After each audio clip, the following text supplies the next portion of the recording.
안녕하세요. 저는 얼마 전 이혼한 30대 여성입니다.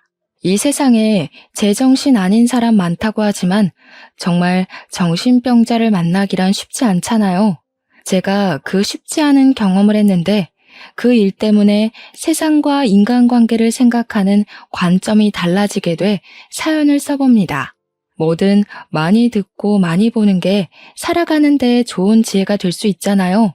여러분들도 제 사연 들어보시고 이런 도라이도 있다는 걸 명심하며 들어주셨으면 좋겠어요.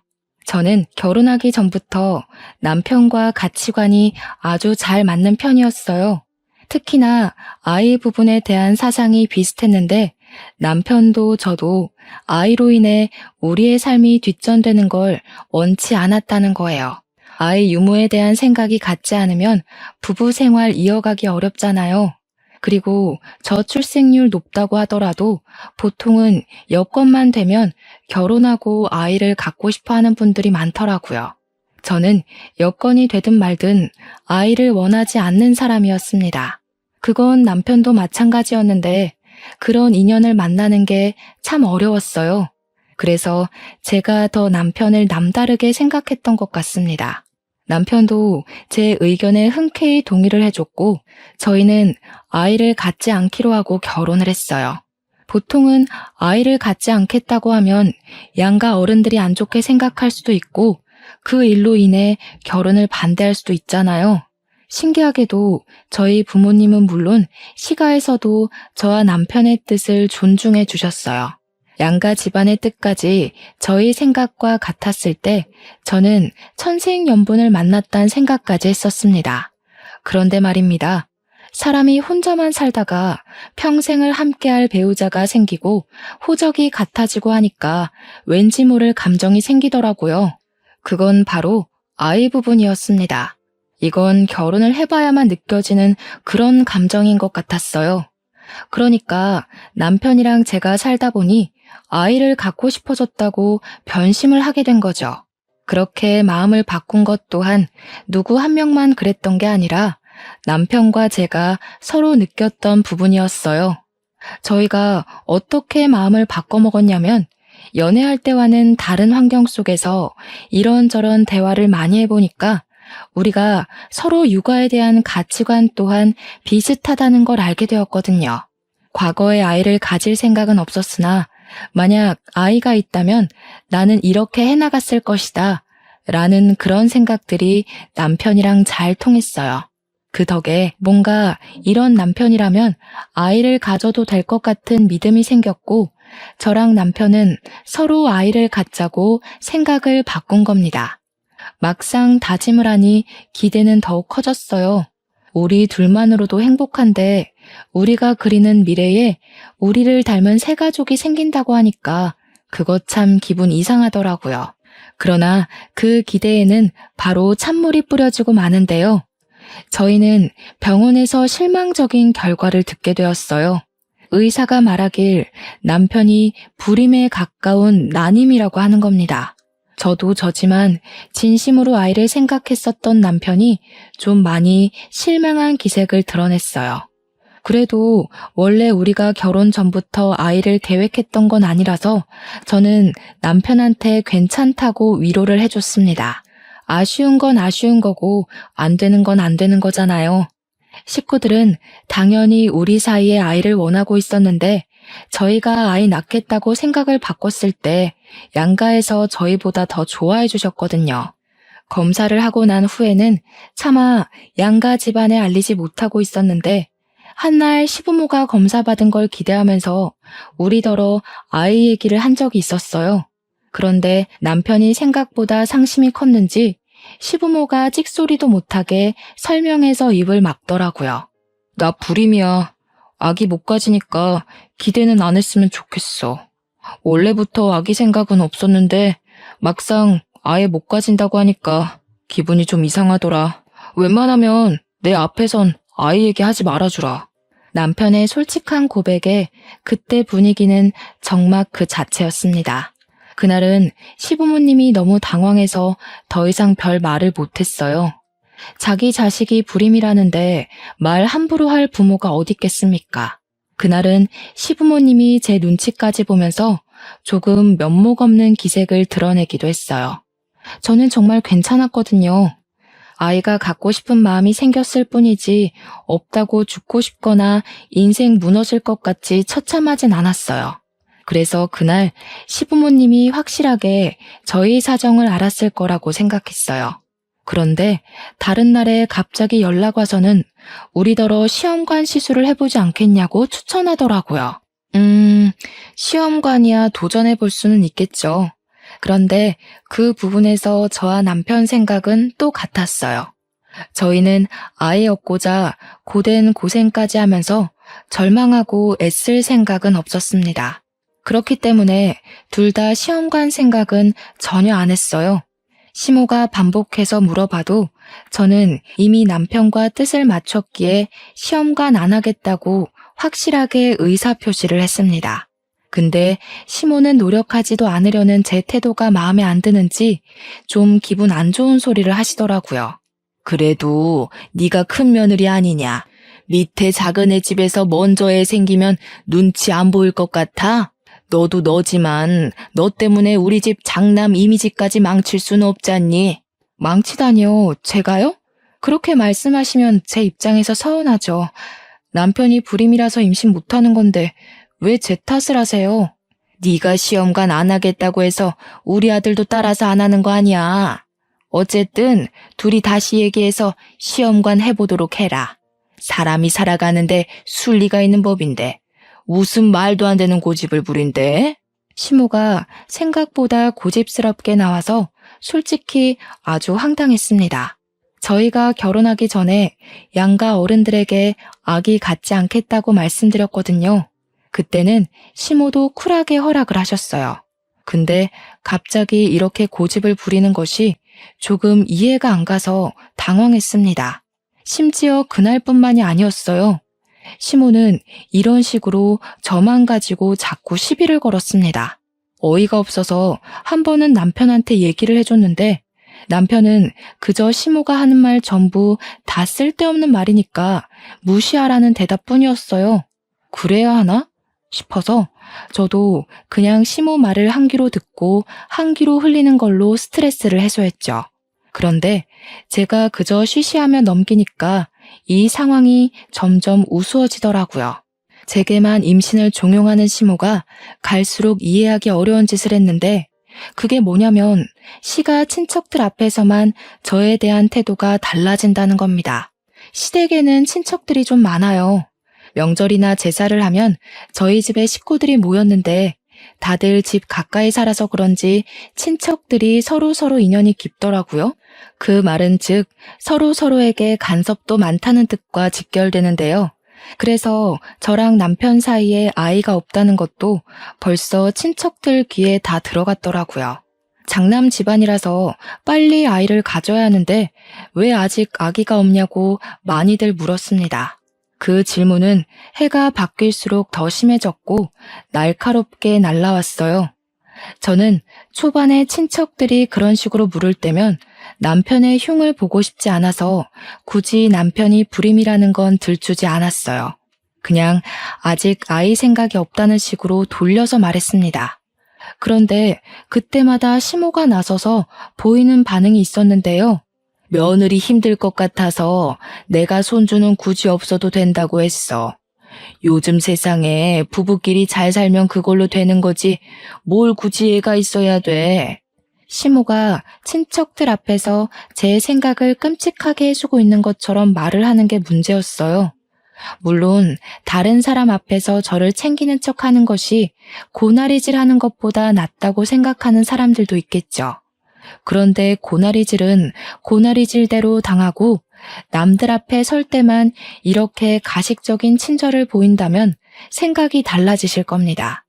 이렇게 앞뒤 다른 시모 때문에 친척 어른들이 제게 더 잔소리를 했어요. 세상에 너희 시모 같은 사람 없다는 둥, 아무리 손주 욕심 없다고 해도 손주 보고 싶은 게 시모 마음인데 그걸 몰라준다는 둥, 왜 효도를 너네들이 받고 있냐는 둥 말입니다. 저보고 시모 생각해서 손주 가지려고 노력이라도 해보라고 얼마나 독언을 날리는지 몰라요. 기가 찼지만 오랜만에 뭉친 식구들 분위기를 망칠 수 없어서 어찌어찌 넘겨왔습니다. 이렇게 시가 사람들한테 기분이 상하면 제가 누구한테 속풀이를 하겠습니까? 당연히 남편한테 하겠죠. 그래서 늘 명절이나 시가에 큰 행사가 있고 난 후면 저도 모르게 남편한테 툴툴 털어놓게 됐어요. 그럴 때마다 남편이 사과를 해주기는 합니다. 근데 결국 그 사과도 저를 설득해서 시모를 이해해달라는 의미뿐이에요. 원래 부모가 자식 생각하는 마음이 다 그런 거 아니겠어? 손주 못 낳아주는 거 미안하긴 하니까 그냥 우리 엄마 하고 싶은 대로 두자. 내가 당신한테 더 잘할게. 친척들 다 모이는 날 아니면 어르신들한테 잔소리 들을 일 없잖아. 그럴 때만 당신이 그냥 효도한다 생각하고 좀 참아줘. 그럼 욕먹는 건 나야. 어르신들이 갈수록 나만 버릇없는 며느리를 볼 거 아니야. 지금 어머님이 나 닥달해서 시험관 시키려고 머리 굴리는 거 모르겠어? 짜증나 죽겠네. 잘못은 내가 한 게 아닌데 왜 내가 욕바지 역할을 해야 돼? 말을 꼭 그렇게 해야겠어? 당신 말은 지금 내 잘못이니까 내가 욕바지 해야 된다는 거야? 그럼 당신은 고자 남편 있다고 동네방네 소문나도 상관없어? 당신만 살고 나는 망신당해도 상관없냐고. 내 말은 우습고 당신 하는 말은 안 이상해? 당신이야말로 당신 욕먹을 바엔 내가 욕먹는 게 낫다고 생각하는 거잖아. 나더러 평생 불효자라 욕먹으면서 살라는 거 아니냐고. 좀 그러면 어때서? 나도 친정 가서 욕먹을 거 먹을게. 여긴 우리 식구 집안이잖아. 고자보단 불효자가 낫구만. 그걸 이해 못 해주냐? 결국 남편의 사과는 제가 처음 불만을 트기 시작했을 때 한 번뿐이지 그 뒤의 얘기는 전부 이런 식의 대화였습니다. 기가 찬 소리 하는 건 남편도 마찬가지였으니 저는 속풀이라는 의미로 남편과 다투는 날이 점차 늘어갔어요. 남편이 아이 욕심이 병적으로 강하지는 않았지만 아마 자기도 고자 소리는 창피한 듯 보였습니다. 은근슬쩍 제 입을 막으려고 했고 시간이 갈수록 시모 편을 드는 건 점점 더 도드라진 모습이었어요. 그 와중에 시모는 계속해서 시험관을 조르고 있는 상황이었는데요. 문득 그런 생각이 들더라고요. 임신은 나만의 문제가 아닌데 왜 자꾸 나만 임신으로 인해 스트레스에 시달려야 되는 건지, 쓰레기가 되어야 하는 건지 억울하더라고요. 그래서 한날은 시모가 집에 들러서 남편이 좋아한다는 파김치 좀 가져가라 부른 적이 있었는데 그날 또 시험관 얘기를 하길래 시모한테 직접 말했습니다. 언제는 저희 부부끼리만 잘 살면 된다면서요. 손주 필요 없다면서요. 저희가 결혼하기 전에 다 말씀드렸는데 갑자기 이렇게 집착하시는 이유가 뭐예요? 저랑 남편이 변심하지 않았으면 원래 없었을 손주예요. 처음엔 애 없이 둘만 살고 싶다고 시작하는 부부가 어디 한둘인 줄 알아? 그 사람들도 나중에는 다 생각 바뀌어서 애 갖는다. 너희들도 그럴 거라 생각해서 허락해 준 거지. 그건 어머님이 멋대로 판단하고 결론 내리신 거네요. 다시 말씀드릴게요. 아이 갖고 싶다고 중간에 마음 바꾼 건 맞지만 시험관까지 하면서 갖고 싶은 생각은 없어요. 남편도 그 일 때문에 스트레스 많이 받고 있으니까 그만 좀 하세요. 어머님이 자꾸 제 문제인 것처럼 소문내서 저도 힘들다고요. 내 아들이 진짜 애 안 갖고 싶어서 그러는 줄 아니? 네가 좀 남편 위해서 희생해주면 되는 거를 무슨 고집이 이렇게 세? 그 사람들이 얼마나 말 많은 사람들인데 내가 정신 나갔다고 우리 아들 문제 있다고 떠벌리겠어? 이런 거 서로 포용해주라고 부부를 하는 거야. 부부끼리 서로 보듬어주라고 하는데 시모가 하는 말은 모두 자기 아들을 위한 얘기가 아닙니까? 자기 아들이니까 자기 아들을 감싸는 거 이해해요. 그렇다고 그걸 다른 집 귀한 자식한테 강요하면 안 된다고 생각하거든요. 그럼 저는요? 어머님이 이상하게 돌려 말씀하셔서 어르신들이 저만 욕하잖아요. 어머님이 말씀하시는 것에서 제가 득보는 건 뭔데요? 전부 다 어머님 좋은 일, 남편 좋은 일만 늘어놓고 계시는 거 스스로 안 느껴지세요? 그렇게 억울하면 시험관 하라니까.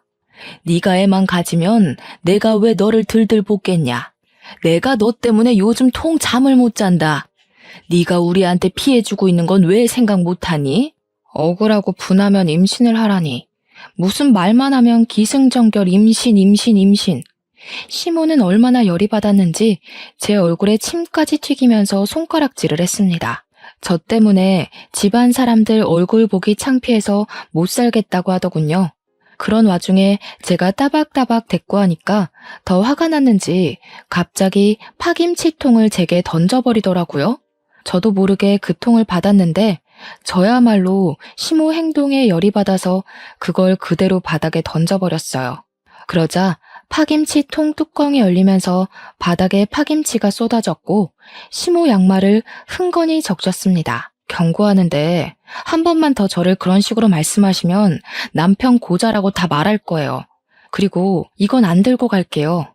뭐 쏟아져서 먹을 수도 없겠지만 씨 없는 수박 뭐가 이쁘다고 반찬을 챙겨주세요?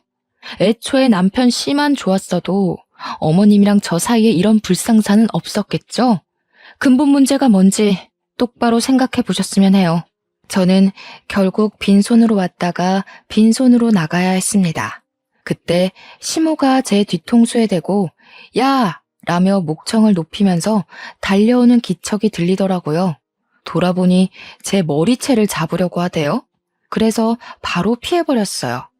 그니까 시모가 허둥지둥대면서 바닥에 꽈당 넘어지는 게 아니겠습니까?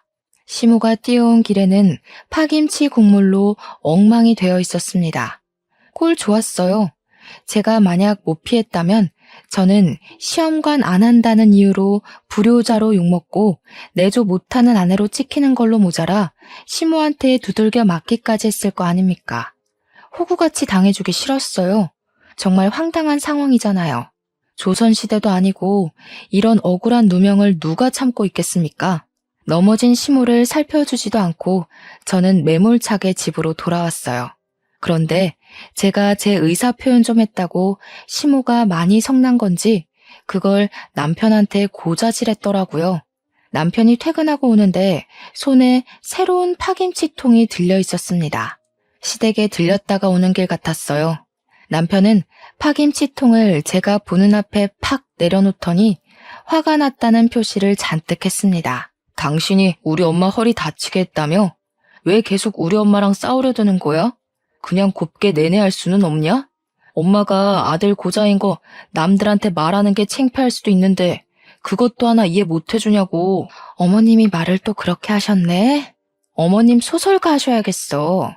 어쩜 그렇게 자기 위주로 이야기를 잘 지어내실까?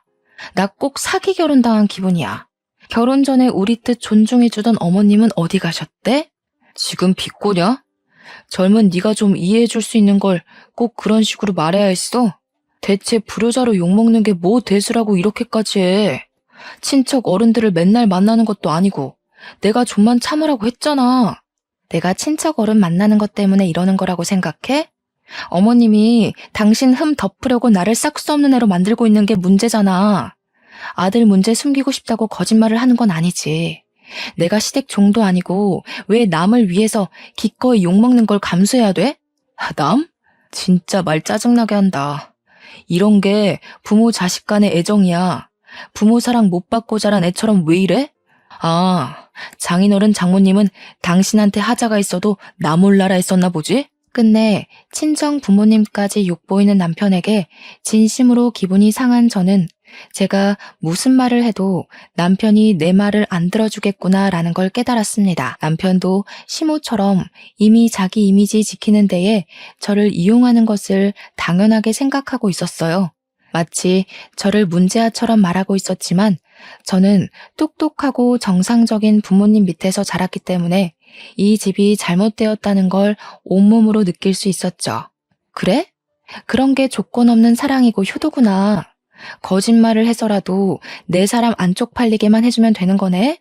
어머님, 아버님이 자식한테 참 좋은 거 가르쳐 주셨어.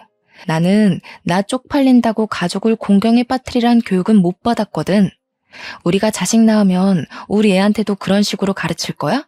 이건 나랑 좀 생각이 다른데. 비꼬지 말라고.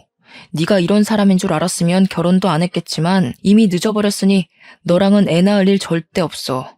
너 같은 게 하나 더 생길 생각하니까 아주 치가 떨린다. 남편은 제게 손찌검을 하고 싶어 했는데 스스로 조절하면서 방을 나갔습니다.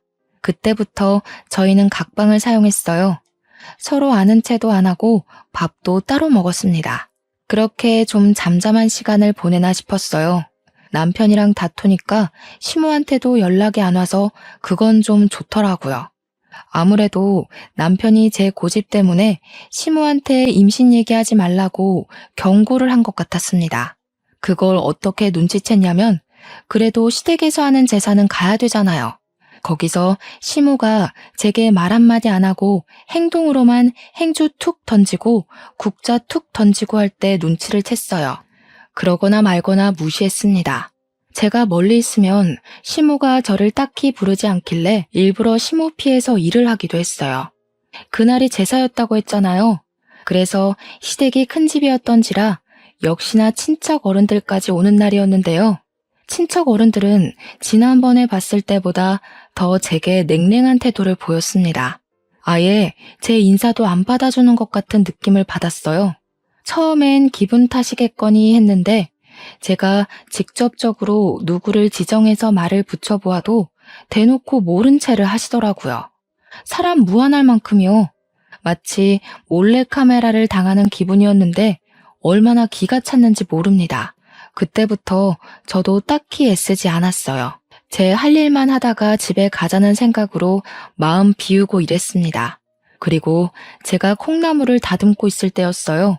시모에 동서되는 어르신이 조심스레 제 곁에 와 앉더니 같이 콩나물을 다듬어 주시더라고요. 그러면서 그 어르신에게만 고개를 살짝 숙여 인사를 했는데 그때 어르신이 뜻밖의 말씀을 해주셨어요. 내가 잘 아는 난임센터 하나 소개해 줄 테니까 시어머니 그만 속상하게 하고 가서 검사라도 받아봐. 불임이라는 거 다 들었어. 네 시애미가 얼마나 속상해하면서 울던지. 자식들만 보고 사는 사람인데 불쌍하지도 않냐? 이때 상황 파악하느라 한 10초는 멍 때렸던 것 같아요. 그리고 저는 바로 헛웃음을 뱉었습니다. 가만히 듣자 하니 시모가 아주 기가 막힌 거짓말을 해놨더라고요. 많은 친척 어른들한테 제가 불임이라고 소문을 퍼뜨려 놓은 거 아니겠습니까? 와, 그래서 다들 저를 보고 혀를 끌끌 차고 인사도 안 받아줬구나. 이해가 되더라고요. 이거 진짜 이렇게 넘어갔다간 정말로 호구될 것 같대요. 앞으로 살 날이 얼만데 제 결혼 생활 또한 더 피곤해질 것 같았고요.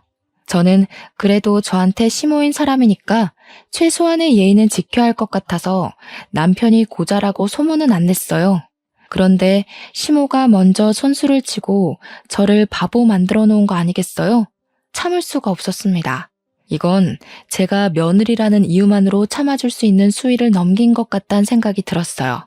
저는 바로 콩나물을 팩 던지고 얘기를 했습니다. 와, 소문 무섭네요.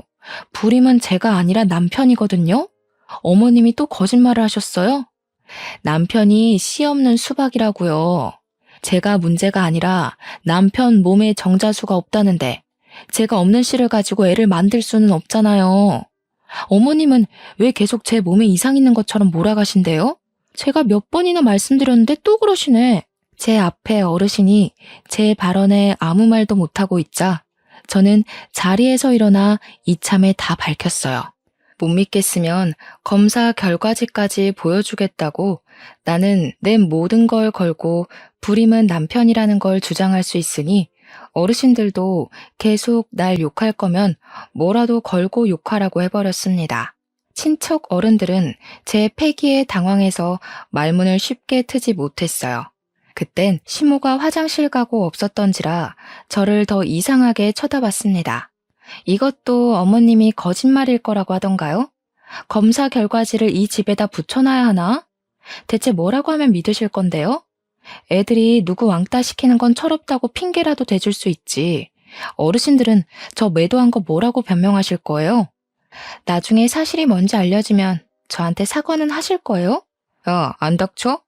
이게 뭐라는 거야? 어르신들 놀라셨잖아. 어디서 없는 얘기를 그렇게 당당하게 말해? 당신 따라 나와. 집에 가서 얘기하자. 그 순간 남편이 거실에 있다가 급히 제게 달려와 끌고 나가려고 했습니다. 저는 그런 남편을 팩 놓고서 어르신들께 바로 알렸어요. 이대로 억울해서 못 참겠네요. 검사 결과지 지금 휴대폰이 있는데 보실래요? 어머님이 자기 아들 고자인 거 창피하니까 저를 대신 팔아먹으려고 하는 것 같은데 저도 사람이거든요. 이런 식으로 이용당하면 기분 엄청 나빠요. 똑똑히 들으세요. 불임은 제가 아니라 남편이라고요. 그리고 그 타이밍에 시모가 화장실에서 나왔습니다. 친척 어른들은 뭐가 진짠지 모르는 얼굴을 하고 있었어요. 그럼에도 팔은 안으로 굽는다고 곧 제가 행패를 부리고 있다고 생각해 저만 이상하게 쳐다보았죠. 그 상황에서 남편이 저를 잡아 끌고 다시 자리를 벗어났는데요. 신발을 신을 때쯤 어른들이 시모한테 이 집 장남이 불임이었냐고 묻는 걸 들었습니다. 이미 그것만으로도 시모는 충분히 곤란했을 겁니다. 그리고 밖으로 나온 남편은 저를 엘리베이터 앞에서 놓으며 쪽팔린다고 집으로 가라고 했어요. 어머님이 내가 불임이라고 소문냈더라. 내가 그걸 웃으면서 내내 했어야 했어? 아, 당신도 내가 욕먹는 걸 바랬었지? 내가 지금 호랑이 굴에 혼자 들어간 건가? 어떻게 다 나를 못 잡아먹어서 안달이래? 그렇다고 꼭 그렇게까지 할 필요는 없었잖아. 예의 없게 어르신들 앞에서 그게 무슨 행패야? 가서 사과할 거 아니면 당장 돌아가. 당신 데려다 줄 기분 아니니까 걸어서 가든지 버스 타고 가든지 알아서 해. 나는 사실을 말했을 뿐인데 아직도 억울하네.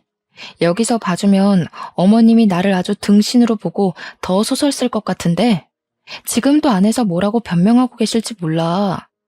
나는 어머님이 나한테 사과할 때까지 절대 그만할 생각 없으니까 당신이야말로 잘 판단해. 제가 말을 함부로 놀리자 남편이 성질났는지 제 뺨을 때렸습니다. 안 그래도 친척들 앞에서 고자라 까발려져 화가 났는데 제가 사과는커녕 바락바락 대드니까 참을 수 없었나 봅니다.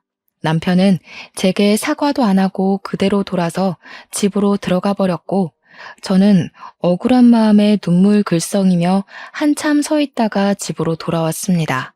남편이랑 같은 공간에 있기 싫어서 친정을 찾아갔어요. 친정은 논을 마주보고 있는 주택인데요. 복잡한 도심 속에 살다가 고향을 찾으면 그나마 머리가 식는 기분이라 스트레스가 극에 달할 때마다 찾는 곳입니다. 늦은 시간에 찾아갔는데도 친정 부모님은 저를 반갑게 맞이해줬어요. 부모님을 보니까 그간 악으로 깡으로 버텨왔던 소름이 한순간에 터져나왔어요.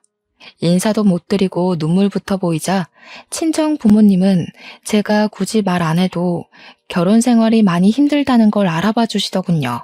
아휴, 김서방이 잘 좀 할 것이지. 우리 딸 얼굴이 왜 이렇게 안 좋아? 밥은 먹었니? 사돈집에서 제사 지낸다더니 무슨 일이 있었던 거야? 엄마, 나 진짜 서러워서 못 살겠어. 이렇게 평생 살아야 되는 게 너무 싫어. 나 이제 어떡하지? 내가 고른 남잔데도 너무 꽝이라서 싫은데 어떡해? 나 진짜 이대로 평생 불행해야 되는 거야? 저는 마치 철부지 시절로 돌아간 것처럼 부모님께 제가 당해왔던 부조리함을 다 밝혔어요. 친정 부모님은 제 말을 묵묵히 들어주면서 제 편이 되어주셨습니다.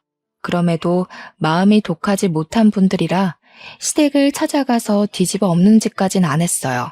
그저 제 말에 시댁으로부터 감정만 상하셨고 저를 위로해주는 데에 더 열과 성을 다했을 뿐이었죠. 그것만으로도 저는 사실 위로가 되었습니다. 이젠 누굴 뒷담하고 탓하는 게 지쳤는데 그런 제게 부모님 곁은 누굴 흉보지 않을 수 있는 쉼터 같은 곳이었으니까요. 그렇게 부모님 집에서 하룻밤 자고 출퇴근을 해도 남편한테는 따로 연락이 안 왔습니다. 진짜 웃기게도 시댁에서도 연락이 오지 않았어요. 마치 내가 누군가의 며느리, 누군가의 아내였나 싶을 만큼 잠잠했어요. 그제야 제가 시댁에서 얼마나 보잘것없는 위치였고 존재였는지가 파악이 되더라고요. 너무 짜증이 나서 그냥 이혼해버리자 그렇게 마음먹고 그날 바로 이혼 합의서를 준비했어요. 꼴 보기 싫은 사람들 안 보고 합의서에 도장 찍을 순 없을까? 그 고민만 남은 저는 며칠간 같은 생각만 되풀이하느라 거의 멍 때리면서 지냈어요. 그러던 어느 날엔 평소와 좀 다른 일이 발생했는데요. 여느 때처럼 퇴근하고 친정집을 가는데 친정집을 가는 마을버스가 목적지까지 못 가고 멈추는 겁니다. 그때부터 버스 안 사람들이 웅성거리기 시작했는데 뭔가 싶어서 차 앞쪽을 봤더니 소방차가 보였고 그 뒤로 검은 연기가 자욱했어요. 화재가 난 것이랍니다. 화재 사건을 뉴스 말고 직접 본 건 처음이었는데 여기서 제가 심장이 철렁 내렸던 건 화재 사고를 실제로 봐서가 아니었어요. 이쪽으로 가는 방향은 일방통행이었고 마을이 한 줄로 쭉 나열되어 있는 동네인데 이쪽 길에 불이 났다는 건 마을 전체가 위험하다는 것과 같은 뜻이거든요. 그럼 우리 집에도 피해가 갔을지 모를 일이라서 심장이 내려앉았던 겁니다. 그 사실을 자각하자마자 저는 급히 버스를 내려서 소방차가 있는 곳으로 뛰어갔어요. 마침 경찰차까지 모여 있었습니다. 다행히 불은 진압이 된 것 같았는데 그 넓은 논이 전부 새카맣게 타 있었어요. 주민들이 한순간 사고로 자산을 잃은 셈이었죠. 그 방대한 사고의 잔해를 보니까 더 저희 집 사정이 걱정되었습니다. 저는 공직자들을 붙잡고서 대체 무슨 일이냐고 나 이 동네 사람이라고 신분을 밝히며 물었어요. 그러자 소방관이 설명을 해주길 누가 집에다 불을 지르려다 바람에 불씨가 날아가서 논이 다 타버렸다는 겁니다. 그러면서 저더러 집이 어디냐고 소방관이 묻길래 제가 우리 집 쪽을 알려드리려고 돌아봤는데 마침 그 앞에 경찰들이랑 소방관들이 모여 있었어요. 그 부분이 가장 분주한 걸 보니까 우리 집에서 어떤 큰 피해가 있는 것 같았습니다. 너무 놀라서 다리에 힘이 풀렸어요. 공직자들이 잡아주지 않았다면 쓰러졌을 겁니다. 저는 차마 감사 인사도 못하고 서둘러 우리 집 앞으로 뛰어갔어요. 그 순간 저는 생각지도 못한 것에 놀라서 걸음을 멈췄습니다. 우리 집 대문이 새카맣게 탄 건 문제도 아니었어요. 우리 부모님 앞에서 시모가 양쪽에 경찰을 끼고 서 있더라고요. 손에는 수갑을 차고 있었습니다. 그걸 보자마자 이 사태가 누구 때문에 일어난 건지 한순간에 알 것 같았어요. 저는 시모를 무시하고서 부모님께 대체 이게 무슨 일이냐고 물었습니다. 무척 성이 나 있던 부모님은 아빠나 엄마나 할 것 없이 서로 흥분해서 시모를 삿대질하기 시작했는데요. 두 분 하는 말이 시모가 우리 집에 불을 지르려다가 논을 다 태워버렸다고 노발대발하는 겁니다. 와, 세상에 무슨 이런 정신 나간 년이 다 있니? 내가 하루 이틀 살아본 거 아닌데도 이렇게나 제정신 아닌 년은 처음 본다. 어떻게 자기 분에 못 이겨서 불을 지를 수가 있어? 너한테도 이 정도로 정신 나간 짓 했던 거야? 이 사람 이거 사람 아니구먼. 당장 깜빵 쳐놓고 다시는 못 나오게 해줘요. 이런 사람들은 밖을 나돌아다니면 안 돼. 이런 여편네인 줄 알았으면 우리 딸을 안 보내는 건데 이 천박한 집안 같으니라고. 제가 그날 부모님이 성질내는 걸 처음 보기도 했지만 그 미친 짓이 기어코 시모가 한 짓이 맞는다는 것에 더 충격받았습니다. 아무리 생각해도 시모가 갑자기 이런 사고를 칠 만큼 저한테 악감정이 있나 의문스러웠어요. 제가 시모를 화나게 한 게 있다면 겨우 시험관 안 하는 것과 친척 어르신들 앞에서 남편이 고자라는 걸 알려준 것밖엔 없다고 생각하거든요. 그런데 그걸로 화재 사고를 일으킬 수도 있는 건가요? 심지어 이렇게 공직자들까지 대동했는데도 시모는 반성하는 기색이 없었어요. 오히려 우리 부모님이 자기 탓하는 걸로 더 뭐라 하면서 목소리를 쩌렁쩌렁 내었습니다. 그쪽들 딸 때문에 우리 아들이랑 내가 망신을 당했는데 이 정도는 아무것도 아닌 거지. 그러게 왜 나를 망신 주냐고. 감히 시댁을 덤비면 어떻게 되는지 톡톡히 알았죠? 이제부터 딸 교육 똑바로 시켜요. 뭐라고요? 그쪽 아들이 몸에 장애 있는 거를 왜 우리 딸 탓을 해요? 망신은 우리가 망신이지. 남자 구실도 못하는 놈을 사위로 들이게 됐는데 나 솔직히 사기당한 기분이라고요. 우리한테 자식 교육 논하기 전에 그쪽 자식 건강이나 점검하세요. 이봐. 집구석에 어른이란 사람들 생각하는 꼬락서니가 이 모양이니 자식 되는 년도 버릇없이 따박따박 말대꾸 하지. 정신 좀 차리세요, 사돈들. 지금 사돈들 딸이 밖에서 사돈들 이름에 똥치라고 다녀요. 시모의 얼척없는 발언에 저는 뼛속부터 화가 치밀어서 결국 시모의 싸다구를 때렸습니다. 그 순간 정적이 흘렀고 저한테 맞은 시모도 자기가 맞았다는 것에 기가 찬 얼굴을 하고 있었어요. 이 사람 이거 완전 정신병자네. 물불 안 가리고 자식 지키려는 건 알겠는데 진짜 불도 안 가릴 줄은 몰랐네요. 불놀이 하시고 오줌 안 싸셨나 몰라? 이대로 이혼하면 서러울 것 같았는데 직접 깜빵 가주겠다고 이리 사고를 쳐주니 제가 무척 기뻐요. 이제야 숨통 좀 트이겠네요. 뭐라고? 이 정신 나간 것이 감히 시애미를 쳐? 이보세요. 보셨죠? 당신들 딸내미가 이 모양이야. 경찰 선생님들도 보세요. 정신 나간 건 내가 아니라 이 여자라고요. 날 잡을 게 아니라 전현을 잡아야지. 저는 이 사람 때문에 우리 부모님이 하마터면 큰 변을 당했을 뻔했다는 생각에 소름이 돋아서 반대편 뺨을 한 대 더 쳐줬습니다. 시모는 난생 처음 사람한테 맞아봤는지 얼떨떨해 하면서도 기분 나쁜 표정으로 저를 노려봤어요. 눈물까지 찔끔 나 있는 걸 보니 아팠나 봅니다. 사람 목숨 가지고 장난쳐놓고 고작 뺨 쳐맞는 게 억울하세요?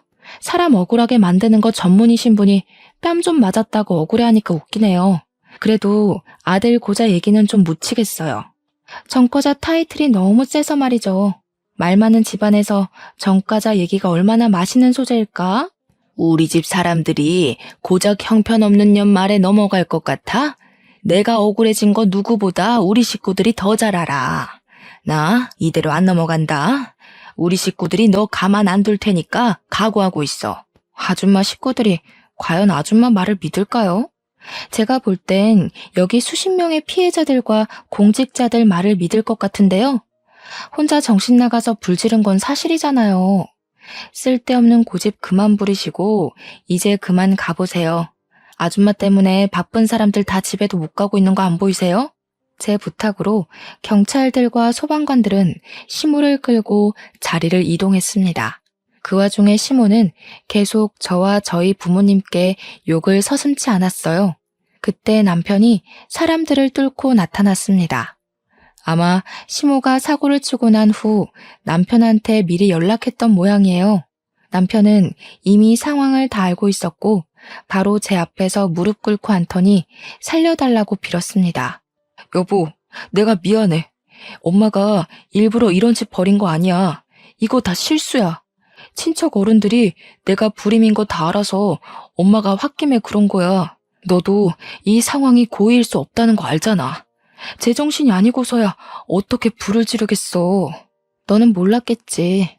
나는 네 엄마 제정신 아닌 거 알고 있었어.